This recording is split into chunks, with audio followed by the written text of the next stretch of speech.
A live look now over I-49 in Springdale, and as Scott just said, with the possibility of ice, ARDOT and emergency managers say crews will be out keeping an eye on conditions tonight and tomorrow, watching for those slick spots with reinforcements ready if things drop and get colder than expected.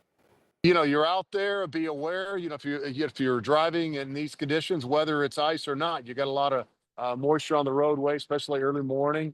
Take it easy, allow for more braking distance. So what we're asking for people tomorrow is to really be careful when you wake up, get out on your commutes, treat it like it's icy, because what we're expecting is the ground temperatures to hold, but bridges and overpasses are going to be really icy, and so that's going to be spotty, so please watch out for that. And here's a look at some of those icy scenes this morning on Highway 71 between Fayetteville and Fort Smith.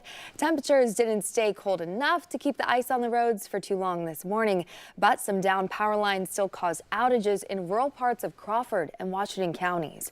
Crews were able to get the power back on by this afternoon.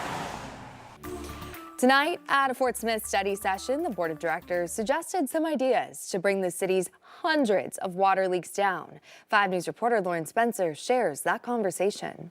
Because of a system that's well over 100 years old, the city of Fort Smith is bound to have water leaks, says City Administrator Jeff Dingman. You have to, dedicate crews and manpower to maintain those. And one of the problems we've had in terms of keeping up with that is keeping our crews with their equipment in good shape to where they can continually go out and fix these. According to the December water leak report, the city repaired more than 1,600 leaks in 2024 and had 739 active leaks. One thing that we've been doing is prioritizing leaks by the size and not necessarily the age. We are going to begin prioritizing by age as well as size. It's something the board of directors wants to tackle. At a study session Tuesday, various ideas included declaring an emergency, putting out social media posts, and hiring contractors instead of more employees. I think contracting and triaging situations allow these contractors to pick up work for their companies, but at the end of the day, they know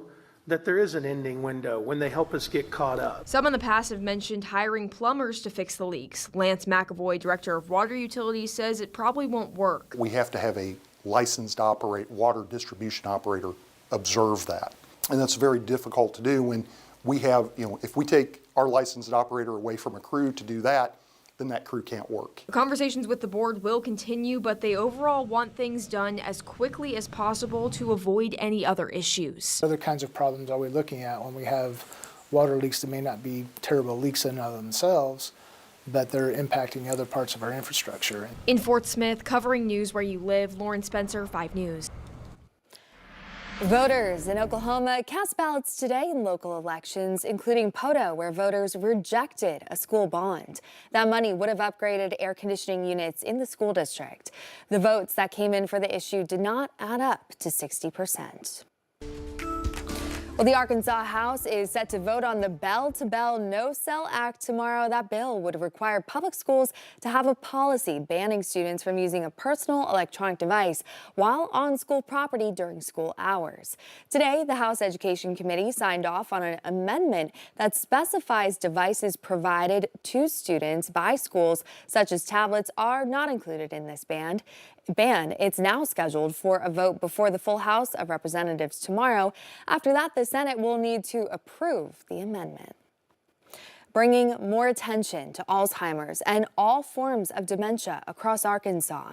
That's what the Arkansas Alzheimer's Association is trying to get state lawmakers to do this session. 5 News anchor Darren Bobb spent the day at the state capitol to find out what one new piece of legislation would do. There's nothing more disturbing to a human than when your mother looks you in the eyes and says, "Who are you?" Ricky Hill's mother has Alzheimer's. He was one of a number of caregivers, healthcare workers, and those whose families are affected by dementia that gathered at the Capitol during Alzheimer's Awareness Day to learn more about one piece of legislation that deals with public awareness. David Cook with the State Alzheimer's Association says the new legislation would allow the state health department to put more emphasis on dementia awareness, much like it does with other diseases.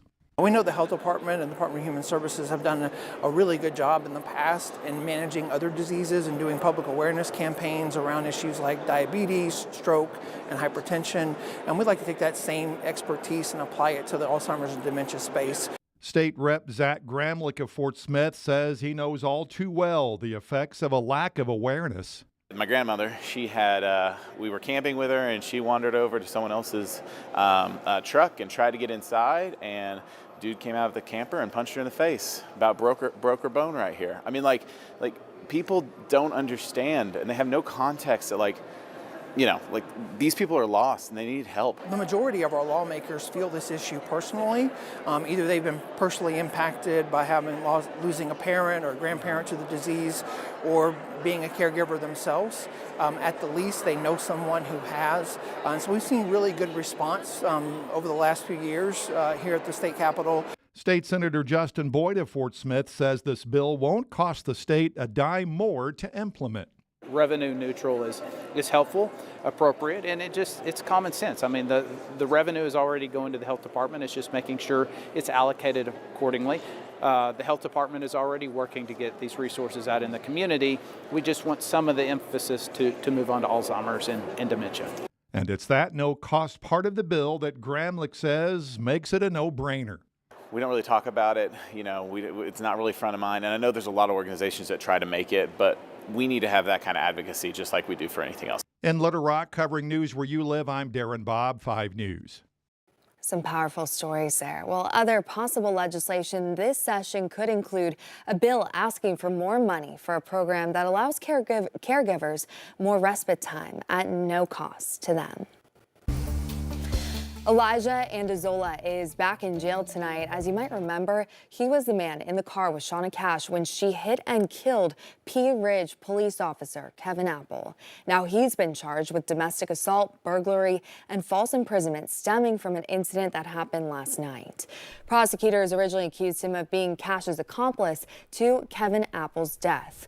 But during Cash's trial, their opinion of his involvement changed based off of the evidence, and that they didn't believe he was responsible for Officer Apple's murder.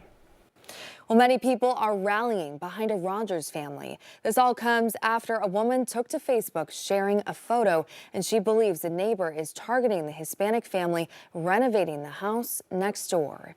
She says over the course of several months, the person who lives in that house, right on the left there, began placing signs and flags on his fence after Hispanic family bought the house next door. So one woman took to Facebook to spread awareness and later created a GoFundMe to raise money to plant trees as a barricade, and with enough money, a fence to block the flags.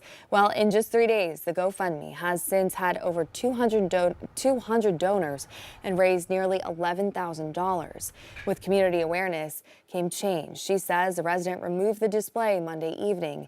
Even so, her efforts will continue. Still would like to plant trees to create a nice visual screen from them, because we don't know, this probably isn't quite over. We know how, as humans, we get our pride and ego hurt and we react. And so I want to create a screen that, regardless of how the neighbor is feeling, what mood the neighbor is in, this family feels protected and safe. A statement from the family reads in part, quote, "We hope that our story will serve as a reminder that hate and racism have no place in our society. We must continue to stand together against hate and promote love, acceptance, and inclusivity for all. Once again, thank you for your support," end quote.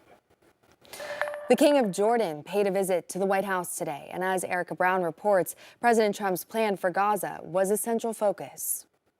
Mr. President, are you confident the king will back your plan for the Palestinian people? The King of Jordan met with President Trump at the White House Tuesday, where the two leaders discussed the conflict in Gaza, and Trump reiterated his development plan for the area and proposal to relocate almost 2 million Palestinians. We're going to take it. We're going to hold it. We're going to cherish it. King Abdullah II is the first leader of an Arab nation to visit the White House in Trump's second term. He released a statement after their meeting saying he is firmly against the displacement of Palestinians from Gaza. He was less direct during his meeting with the president in the Oval Office. We will be in Saudi Arabia to discuss how we can work with the president and with the United States. So I think let's wait until the Egyptians can come and present to the president and not get ahead of ourselves. President Trump doubled down on his warning that there would be consequences if Hamas does not resume the release of Israeli hostages. Hamas says it would delay the hostage release plan for this weekend, claiming Israel has violated terms of the ceasefire agreement. Israel denies the claims. I have a Saturday deadline, and I don't think they're going to make the deadline personally. Israeli Prime Minister Benjamin Netanyahu says the war will resume if more hostages are not released Saturday, drawing protests in Tel Aviv. We do not support what our government is doing, and we want our people back home. It's essential for America to remain solvent as a country. Elon Musk was also in the Oval Office today as the president discussed a new executive order he signed requiring federal agencies to consult with Musk's Department of Government Efficiency to shrink the size of the federal government. Erica Brown, CBS News, Capitol Hill. An American who was wrongfully detained in Russia is now back on American soil. President Trump's national security advisor shared this photo about an hour ago of teacher Mark Fogel. He was designated by President Joe Biden's administration as wrongfully detained back in December, and he was returned home today after President Trump's national security team negotiated an exchange with Russia. They did not say if the U.S. released anyone in return.